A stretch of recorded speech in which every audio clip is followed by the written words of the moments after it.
Okay, let's get started. I'd like to thank everyone for joining us today. Welcome to today's webinar, Running the Next Generation of Cloud-Native Applications Using Open Application Model. I'm Jerry Fallon, and I'll be moderating today's webinar. We would like to welcome our presenter today, Dr. Ryan Zhang, Staff Software Engineer at Alibaba. Just a few housekeeping items before we get started. During the webinar, you are not able to talk as an attendee. There is a Q&A box at the bottom of your screen. Please feel free to drop your questions in there and we'll get to as many as we can at the end. This is an official webinar of the CNCF and as such is subject to the CNCF Code of Conduct. Please do not add anything to the chat or questions that would be in violation of the Code of Conduct. Please be respectful of all of your fellow participants and presenters. Also note that today's recording and slides will be available later today on the CNCF website at cncf.io/webinars. With that, I'll hand it over to Ryan to kick off today's presentation. Thank you, Jerry. So my name is Ryan Zhang, and I'm going to tell you how to run our latest endeavor on running the next generation of cloud-native applications using an open application model. So here's my Twitter account, and if you have any questions, feel free to DM me, tweet at me. So today, I hope that most of the audience, I don't know how many are there, are familiar with what is Kubernetes. And if you're not, it's okay. This webinar is not about what Kubernetes is. It's mostly about what Kubernetes is not. We know that Kubernetes is not built for applications. It's pretty obvious, but let me lay out my claim a little bit more. So I think, again, I don't know what are the background of the audience. Like I'm a developer, but mostly at heart. Like I like to write code instead of tweaking like Node or fixing some hardware. So for developers, what we do is we write code, right? And then we probably test it. Hopefully you test it and you put that into a Docker image to deploy it. Thank you, Docker. And the rest is kind of into the operation hand. You can have DevOps, but you're wearing different hats. So as an application operator, what we like to do is we write rule-based abstractions, right? We like to say, depends on what tools you have. You want to say how to scale. You want to scale the instances up to certain numbers, depends on its request or depends on latencies. Or when you do deployment, you are going to roll out with whatever canary, you call it blue-green, you call it traffic shifting, whatever way you can describe that. So that's how we do application development and application operations. But what does Kubernetes provide?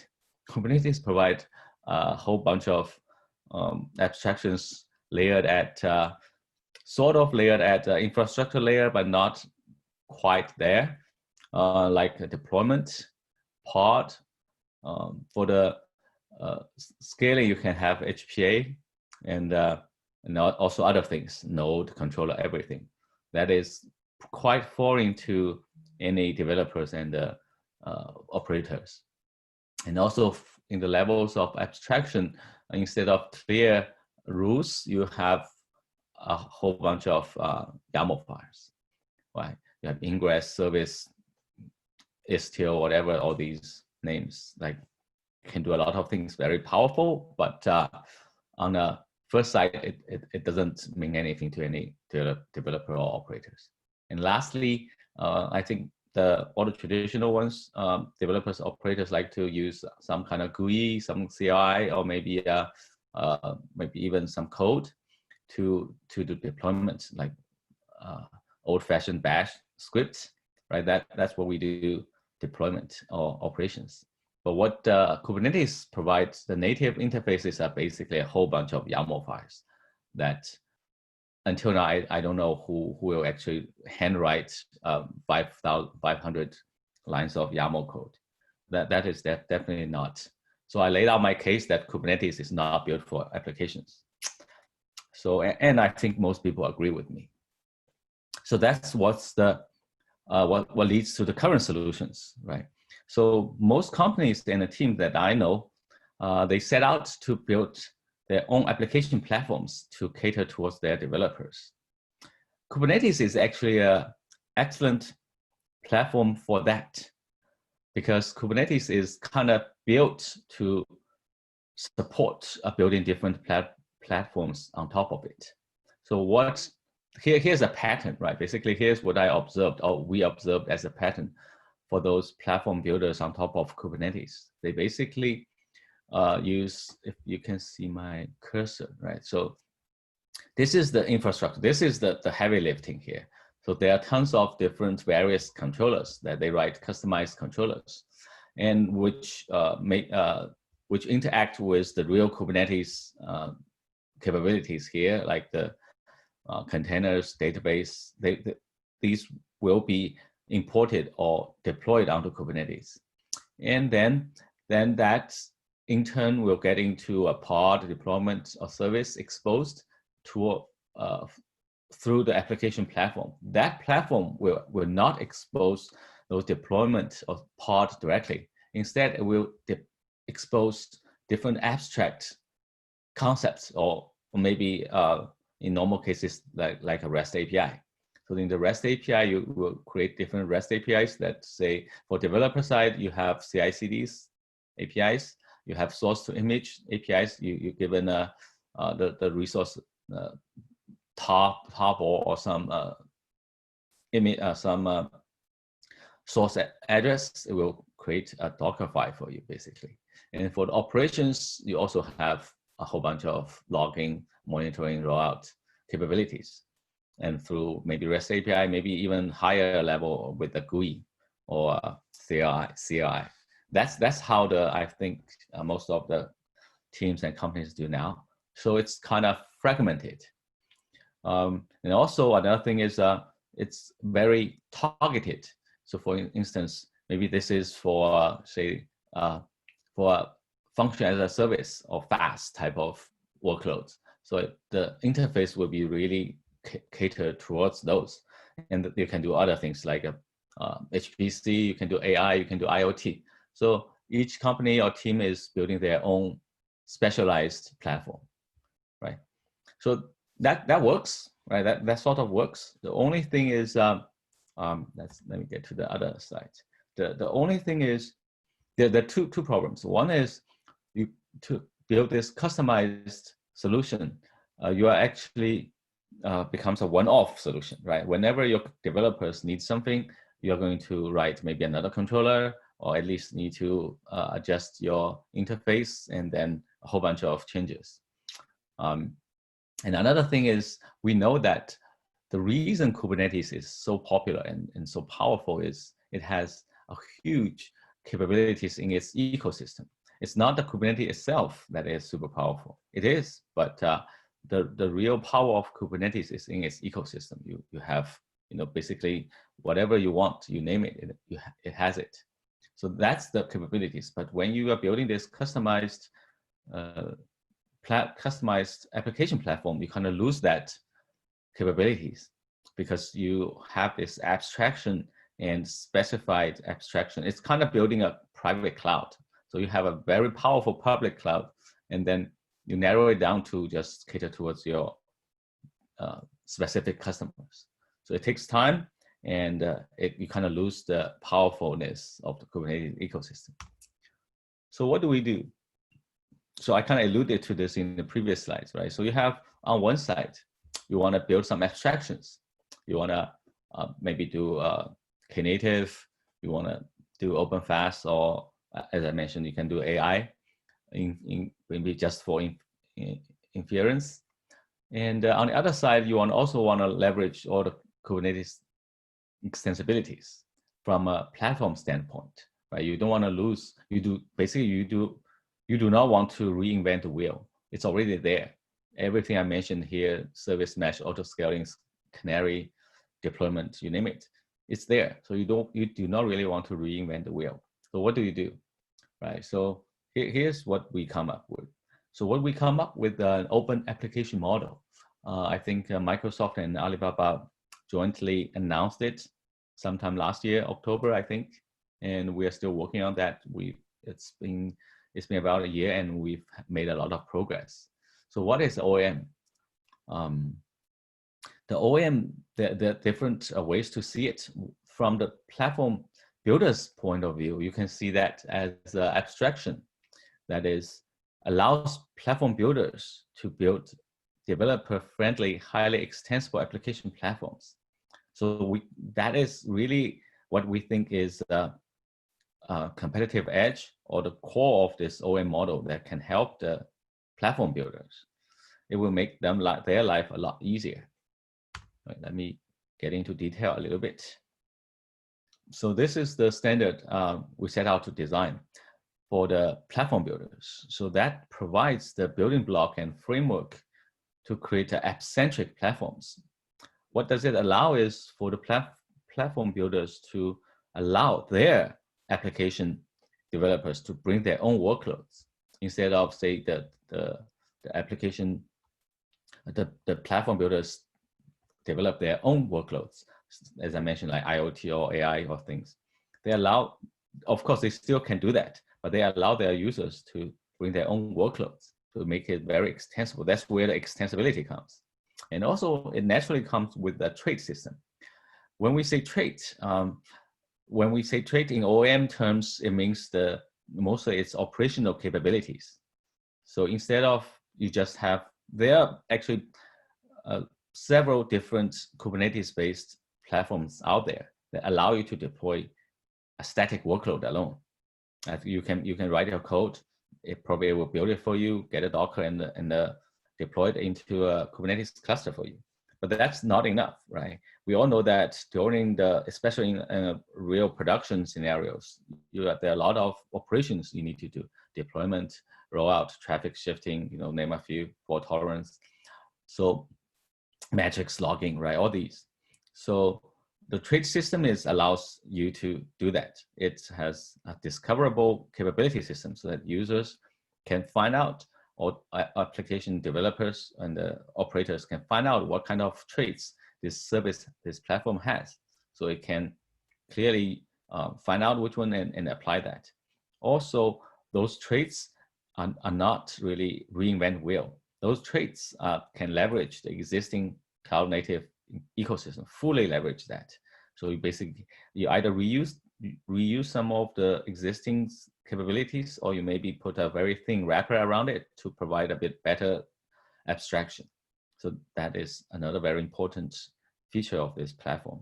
And finally, given that, you can see that you can have the platform builders can strike a right balance between the extensibility and abstraction, right? So with that, you can pick which one you want. If you want abstraction, you can build some customized ones. If you want extensibility, you can allow any user to bring their own workloads. And finally, this is naturally kind of as a byproduct, it's naturally geared towards a PaaS or serverless platform. Because we have this trait system and we have this concept of separation of concerns. And in OAM term, we call it team-centric, which basically means different roles. As I mentioned before, we have developers, we have operators, and we actually also have infrastructure teams. The different roles have a very clear boundary between them. So that workflow endorses like kind of light op or no op. If light op is more like passive, no op, you can call it serverless. But serverless is a buzzword. So it's kind of no op and by nature. So the application developers probably can just apply some traits and then call it done. So let me get into a little bit detail on what does that mean. So first, let me talk about the OAM platform architect, right? That's what we envisioned. So in the center of most of the OAM platform, OAM-based platform is the OAM runtime. The runtime is, in terms of Kubernetes world, it's basically a controller, right? So it has the core controller part. If you can see my cursor. Anyway, the cursor, you can see that the application configuration controller is what the core part of the controller. It will control the application and component. Component is, I will get into details later on, introduce what exactly that is, but you can think of application configuration is the OAM representation of application on Kubernetes or in any other place. It's the OAM representation of application. And component are those individual pieces that the developers, the code is right. And the other thing is in the capability registry, right? You have, now I have my cursor. So in the capability registry, we also included a few, we think that is the core capabilities. They're both workloads and traits, such as containerized workloads and manual scalars. Those are just really basic ones. We try not to include too many workloads there because it's extensible. So with this is the core part of the OAM runtime. But then the real work is for the platform builders up to extend those OAM capabilities. That's where the power of OAM comes. It's this part, because the whole infrastructure is so extensible and pluggable. The platform builders can pick their workload they want to support. They can add any capabilities they want, like logging, monitoring, scaling, trafficking, CI/CD, alerting, anything you want. You can add these, and security, right? Anything you want, you can add that, plug into your OAM runtime that support you. And then on the left side are the traditional platform builders work, like you can create your own UI UX web console, like be more user friendly. Or if you want to do a CI, or if you want to do GitOps, you can write some Git hooks, and so that user just push code and then automatically we're getting to kick off the whole workflow, right? So speaking of workflow, right, here's the general workflow of how an app is running on this platform. First, let's start with the basics, right? Developers will write code. That's what developers do. Developers write code and combine that with workload. Workload is kind of, we're going to get that some detail later, but you can think of workload as a template that the platform builders provide to the developers. Say it's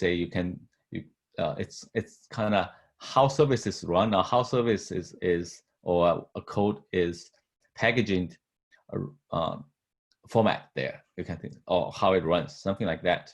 So the developers write their code and combine with a workload, then we'll create a component. That component has the characteristics of the workload, but it runs the code that developer wrote, right? And then pretty much the developer's work is done. You write the code, you test it, of course. Again, I hope you test it thoroughly. And then you have the application operators coming in. The application operators, they mostly defines the operation aspect of a service, which, as I mentioned before, in the OAM world, we call them traits. So they're, again, different traits. And then finally, the application operators put the traits on top of components and then create this application configuration. That is, again, our OAM definition of application. It's the same on any OAM platform. Any OAM-based platform would accept application configuration file and then get it to run. And finally, you submit that to the OAM runtime. In the meantime, the infrastructure operators will have to maintain. They will do that. They're doing their job just like anywhere else. They need to maintain either their Kubernetes or their cloud resources. Just make sure everything is working wholesome underneath, and then the developers is happy and the operators is happy. That's the main idea and the workflow. So now, after I kind of going over the high-level concepts, let me dive into some details. So one thing is that all the OAM concepts or objects you see here are basically follow the Kubernetes API resource model, like the API machinery. However, it doesn't mean that OAM is Kubernetes only model. it actually can apply to non-Kubernetes environment. And we have implementations, at least I know of some community members are working on some implementations not on the Kubernetes. But the concept is that the resources is basically represented in a more like a Kubernetes way. In the most senses has the GVK, but that is actually pretty generic, right? You can have GVK and anyway, it's just a unique identifier and the YAML file. Those are pretty much generic. So now let's start with the most developer-facing resource in OAM. We call it a component. What is component? Component is essentially instance for your workload. So you can see that I mentioned that the platform builders provide the workload template, and then the developers basically instantiate that.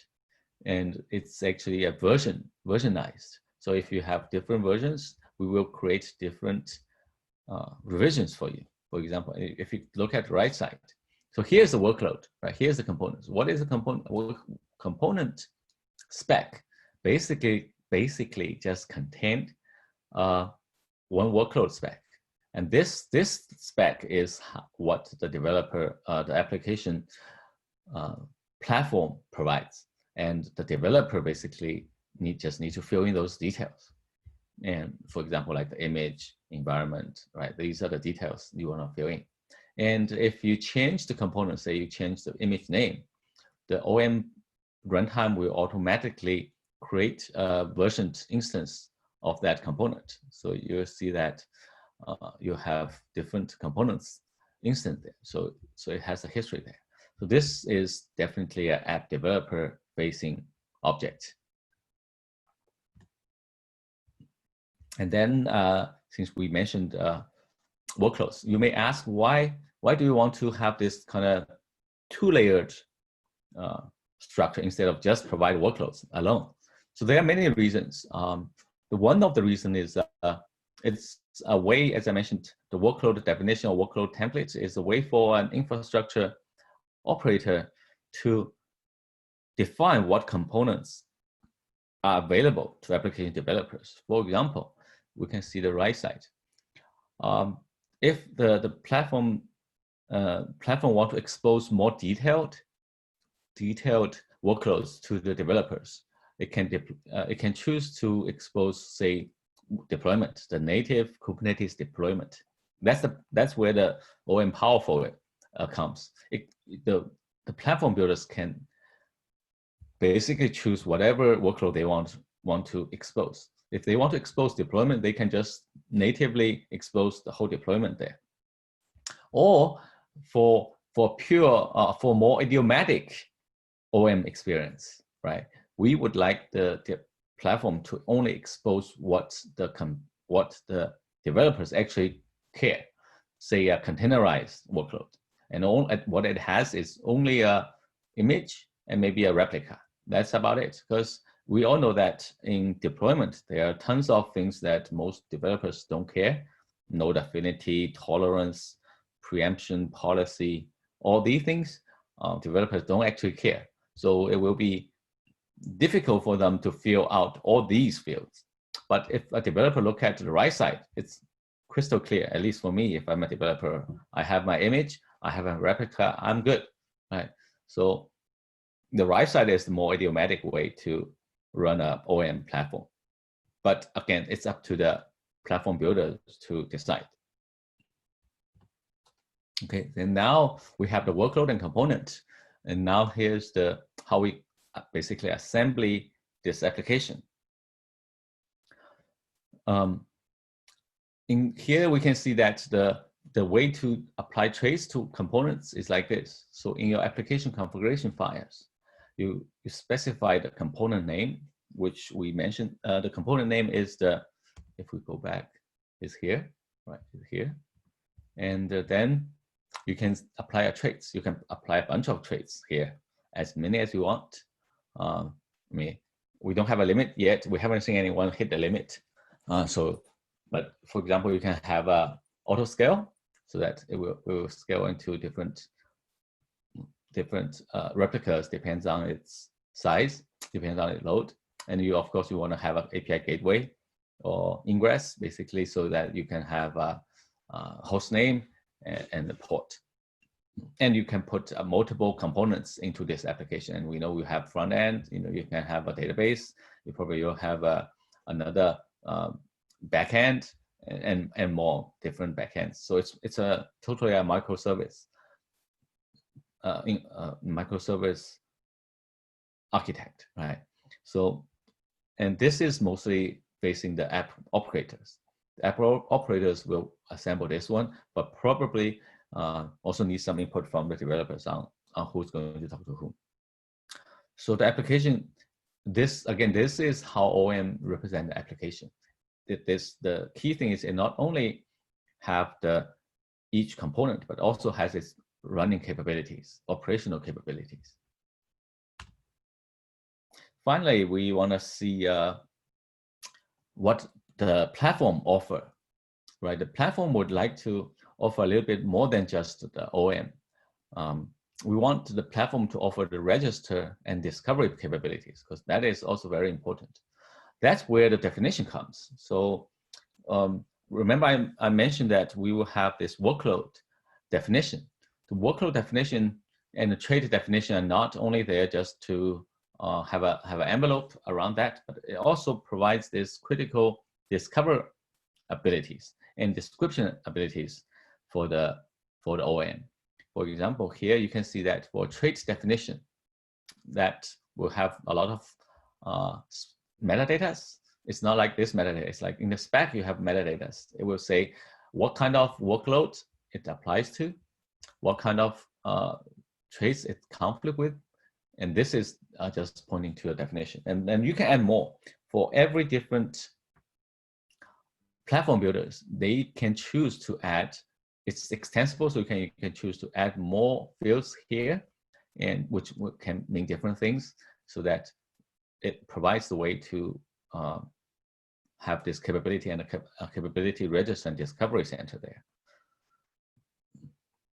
It's not officially part of the OAM spec yet, but we envision that it to be an essential part of any real OAM-based platform.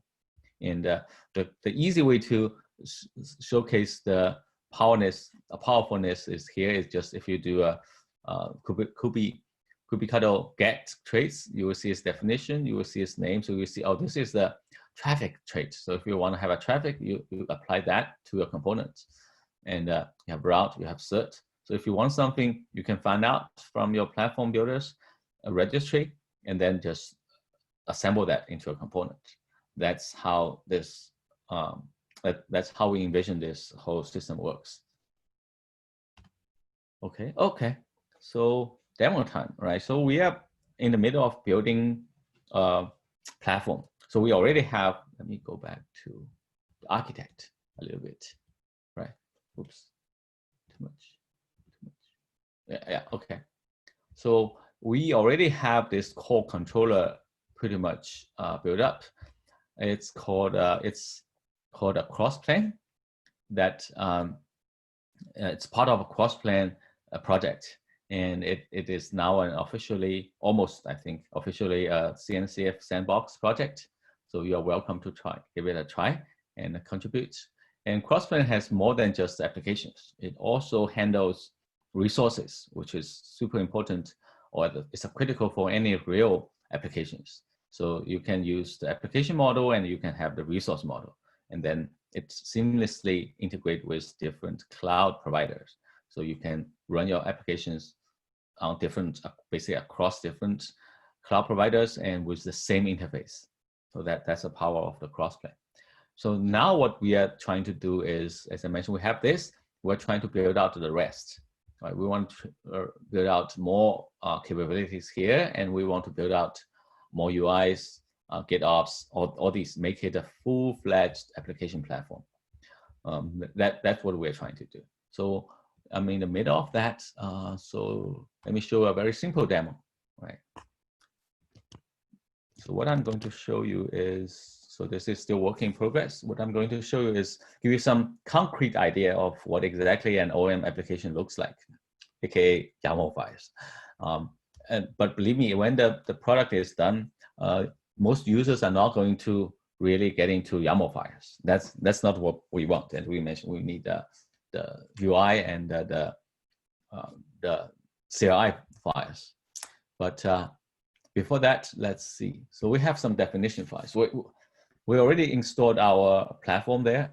So all we want to do is just give this application files. So before that, we have definitions. We have workload definitions, and we have trait definitions. Trait definitions, we have this service. We actually have more than that. We have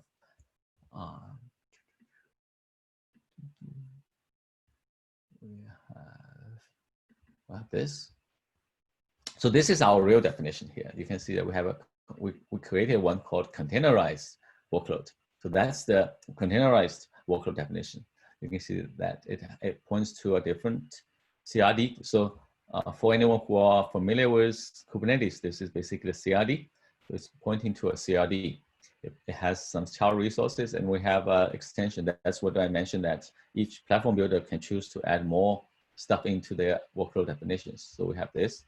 We also have metrics. We also created another trait that is called matrix traits. So matrix traits would apply to a whole bunch of different workloads, definitions, and what does the matrix trait do is, let me show you an example here. So, okay, so let me first go back to the component side. So component, as I mentioned, the platform can choose to support either low-level, more detailed workload like a deployment. So you can see that we have a component, it's called autoscale application. Basically, that application exposed one matrix called, I forget its name, like number of requests per second or something like that. Request count, I think, yeah, it's request count, something like that. And it has this deployment. So the user or developer has to fill in all these things, labels, labels, labels, label select, label select, label select. Or you can try to do this containerized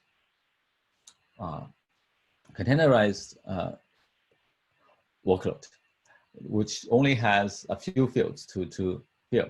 So you have replica and containers. You have image, port, and that's it. So we have these two different components in the same application, and this matrix components basically emits some simulated stats instead of real stats. And now let's look at the application configuration, which is the application, basically is how the application is. Yeah, so you can see that it has two components, one component and another one. So one is auto scale, one is a matrix, and we apply some traits to both of them. Here we both apply the matrix trait. So for the matrix trait, what does that mean is it will basically add a Prometheus exposure to scrap those stats, so that for HPA, for mod alerting, for some other metrics work, you can look into the Prometheus. So that expose this all the stats. For example, for this auto scale one, as I mentioned, it exposed one called a request per second or something like that, request count, so that you can go through the Prometheus and look at the query that. And of course, if you set up the Grafana, then you can see the graph. Actually, we have that sort of setup, but just for the sake of this demo, I'm not going to show that. So now let's try to do a live demo, right? So yeah.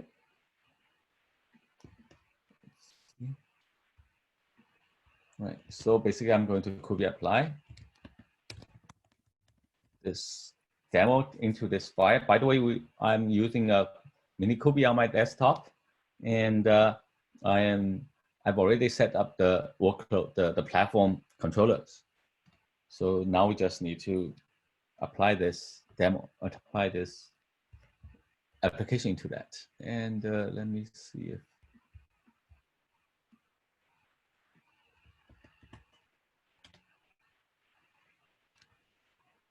So we have a Prometheus here. we installed a Prometheus instance in our system.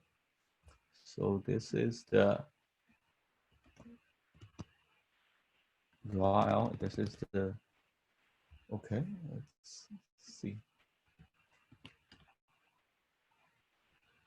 Okay.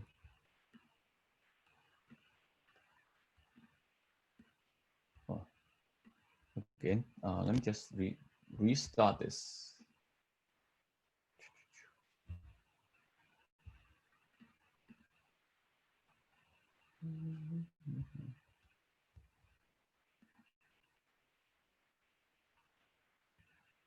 Let me just delete this.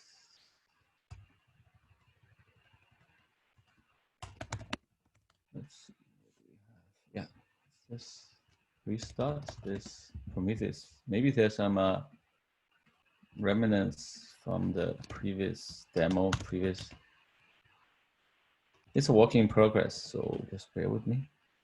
So it's deleted, and then we can see that it's not going to show anything, right? So it will come back, and because the Prometheus is basically Prometheus is basically a stateful set, so the pod will come back. Now let's see.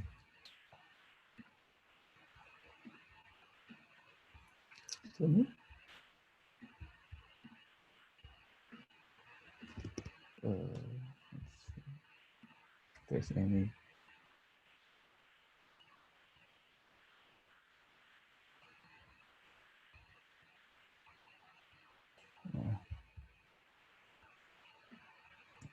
Okay, there's some glitches here. The previous metric trait is not deleted yet. But anyway, you get the idea. The demo itself is not really very interesting. All you can see are just some data from scrapping from the Prometheus endpoint. I can fix that, but believe me, it will work. Okay, so that's the demo time. Let me go back to the slides. So just to recap, right? So the recap is for application platform architecture is basically what I just showed you. So just let me recap what I just showed you. What we have is one of the capabilities, say the metrics. That's the capability I'm trying to show off. But unfortunately, there's some remnants of the previous run that is not cleaned up correctly. But this is just, I'm just showcase one of the capabilities here. And the container is the workload I showed off. You have containers, you have metrics, and then you can expose that to different application profiles. You can combine that, say the one that I just showed is kind of like a website, but it's not really. But you can imagine that you can build another layer on top of that to really cater towards either website or IoT, whatever that is, and it will make this make the life of developers so easy on that layer. But there are some hard work plumbing needs to be done, just as you see. The platform builders have to plumbing all these things correctly, and then the top applications would work. Okay. Finally, let me introduce a little bit about communities.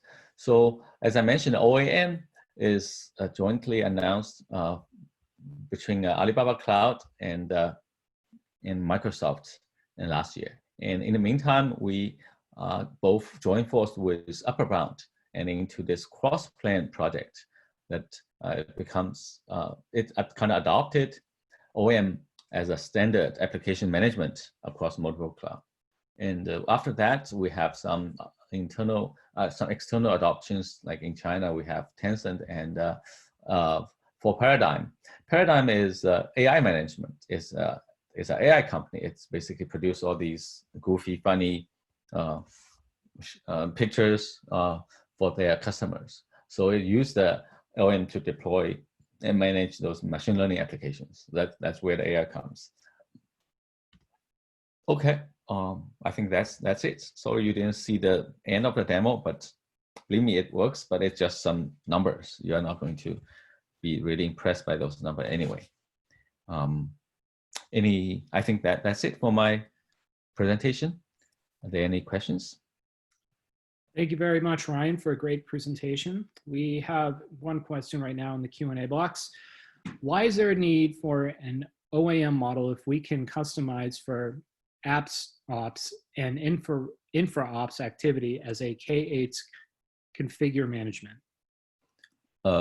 What's the last one? What J8 configure? Kubernetes configure management. Kubernetes configuration management. Oh, first of all, as I mentioned, OAM is not a Kubernetes only standard or spec. So the idea of OAM goes beyond Kubernetes. And just in Kubernetes, I'm not 100% sure how do you do what I just showed to have this separation of concerns. And for example, like deployment, where deployment is actually pretty much all of the Kubernetes native objects have the developers and operators combined. You name it, right? The development, the deployment, stateful sets, right? The jobs, they all have a tons of operation fields buried inside the spec. I'm not entirely sure. I'm not familiar with whatever the configuration you mentioned, but I'm not sure how you can separate that out because it's kind of built in natively into Kubernetes. Yeah, maybe you can ping me offline and see how that works. But I kind of hard to envision that when the whole thing, most of the native resources are already combined version there. You have one more thing is just if you remember all these slide links, you can pop into our Slack channel, ask questions, and you can give it a try of all these repos and join our community meetings every other Monday at 10 a.m. Okay. What value does OAM add to the business? That's a good question. Yeah. So that depends on what do you mean by business, right? There are different businesses. I assume that business probably is like the really high level business. Say it has nothing to do with infrastructure or not a cloud business, right? So for any other businesses, the value is you don't have to maintain dedicated infrastructure team, right? As I mentioned in the beginning, many companies now actually have a dedicated infrastructure team that needs to maintain their infrastructure, maintain their platform, and have to do customized change to support their engineers. And with OAM, it's a plug-in model. You can, it's very lightweight. You can have built, say we have this OAM platform that I mentioned. Let me show you the graph here. Okay. Ooh. Here, right? If you have this one, all you need is the key thing is these are all plug-in model. So you do not have to. You have a team. This is already done.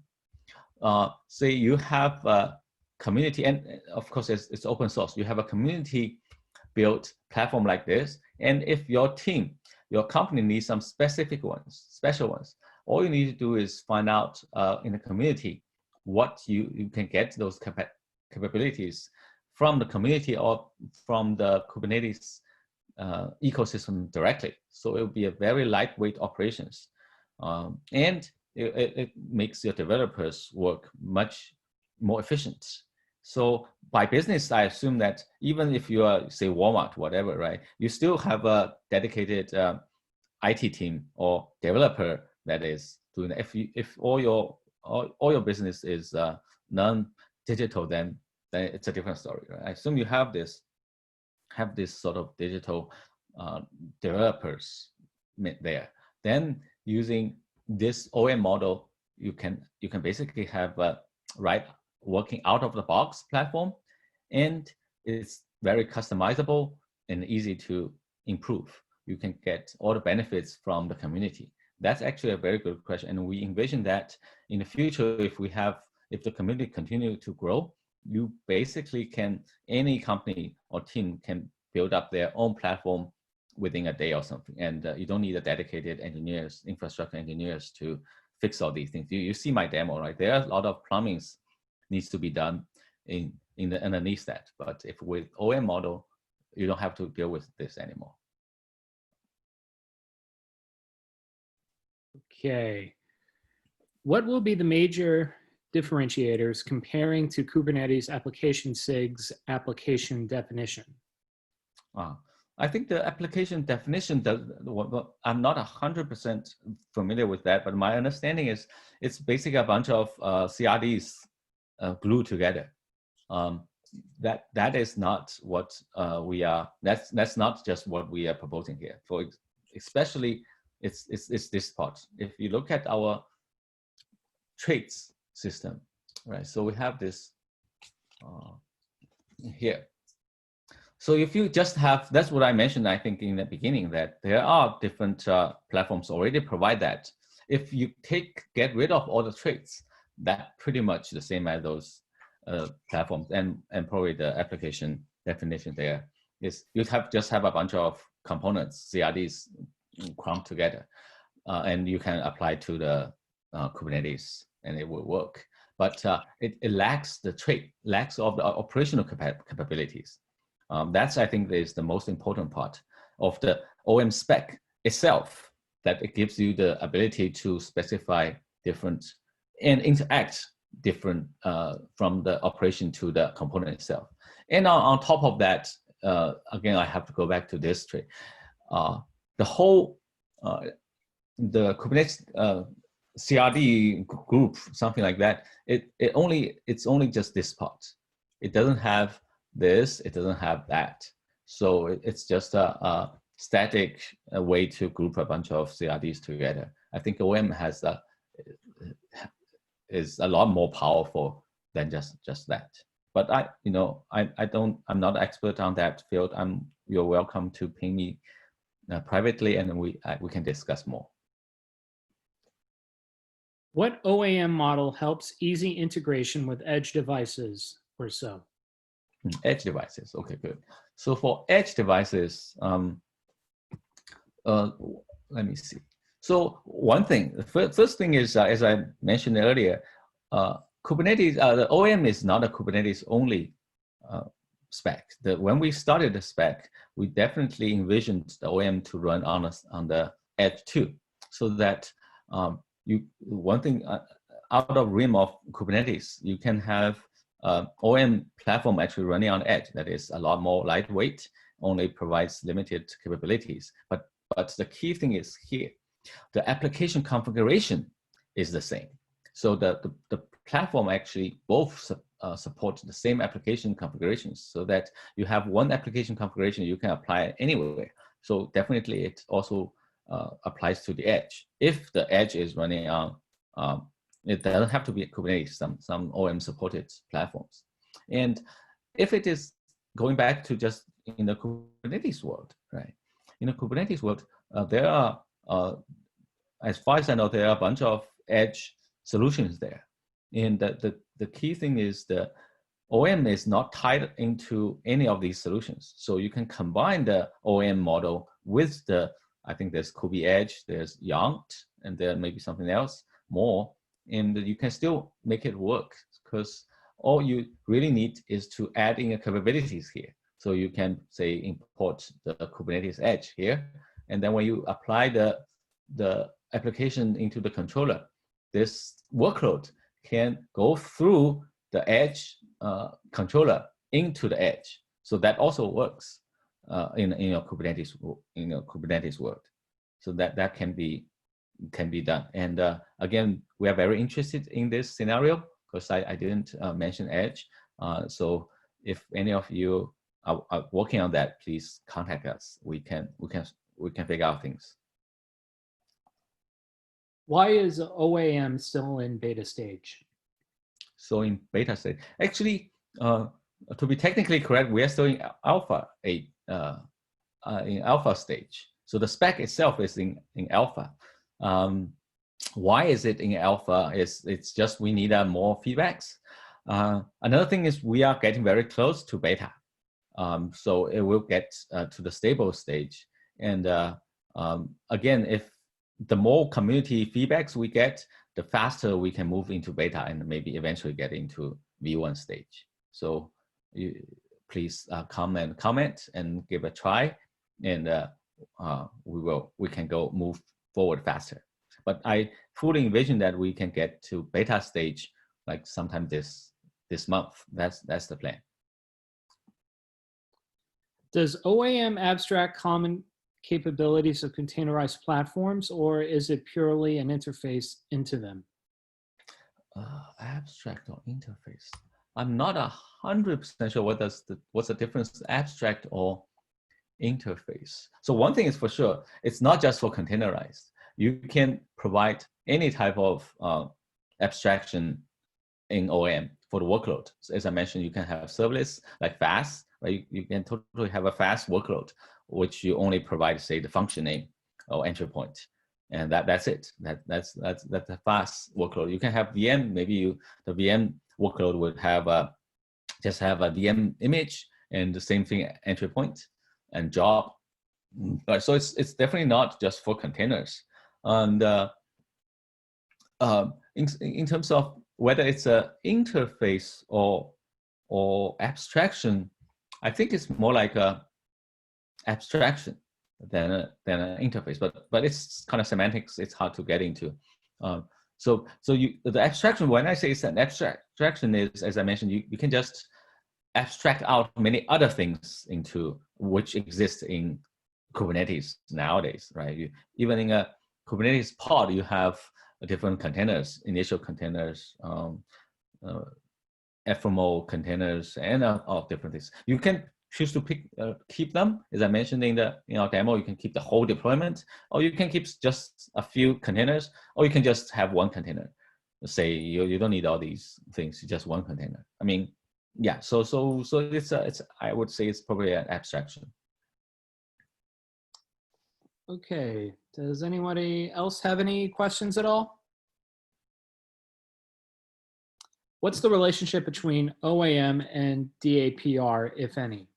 Oh yeah, so that we get this a lot because they all kind of come out of the Microsoft CTO office. The short answer is they complement each other. So OAM is more on the infrastructure side, or on the how do I say that? How do you separation of concerns? That how do you lay out this application and development workflows? And DAPA is mostly just a paradigm of how do you write applications. So we are on the right picture. So DAPA is mostly here. So you can see OAM, I never mentioned how you write code. There's no change on developer way to write code. So you still write your own code, whatever way you want. And it doesn't matter if it's Java, C++, Go, Python, it works.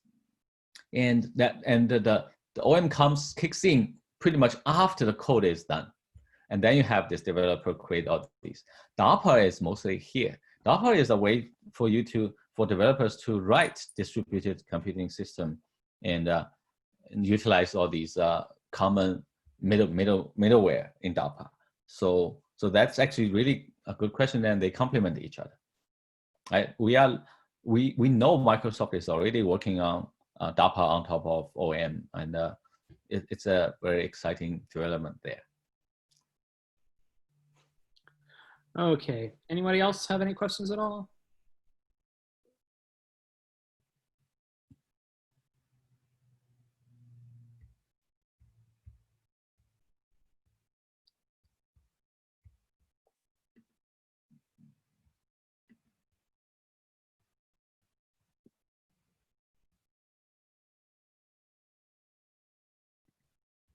What problems cannot be solved with OAM? I guess like global warming, I guess, and world peace. Yeah, like DARPA is a problem we don't solve. Like, how do you write code? How do you write bug-free code that we cannot solve? What other problems we cannot solve? Yeah, I guess I pretty much answered that. I can mostly answer what problems we can. For everything that I didn't mention that we can, then we cannot solve those problems. Do you know why the root project was depreciated by Microsoft? I'm sorry, what? Say that again?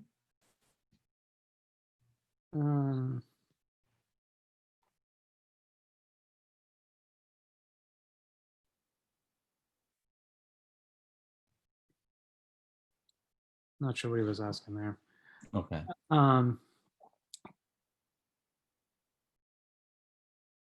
Can we say that OAM will become a center stage for any framework programming? It's not a programming one, but hopefully our vision is it will become the standard, de facto standard for platform builders on top of Kubernetes, because we can see that Kubernetes has basically is become a de facto standard for container services, right? But as I mentioned, I spent quite some time on these slides on why it is not an application-centric platform. So there's a gap from developer and all the application layer to Kubernetes. There's a gap. We hopefully OAM will fill that gap and be a de facto standard for most of the platforms on top of Kubernetes at least. And in the future probably will be, hopefully when we set out to develop the OAM standard, it will be universal, but we will see. Just one more thing is, like, we already noticed there are several different platform, application-centric platform offerings in the Kubernetes ecosystem. But we think that eventually, hopefully, we already see that many of them lack of this trait and the registration capabilities, which greatly hinder their effectiveness to provide real good service for the developers. So we think that hopefully we can all converge and OAM becomes the standard for application development on Kubernetes. Okay. Well, that's all the time we have for today. Thank you very much, Ryan, for your question, for your presentation, I should say. The presentation will be available later today on the CNCF website. Thank you again for attending, and have a wonderful rest of your day. Thank you. Thank you all you have attended. Have a good day, folks. Thank you. Bye.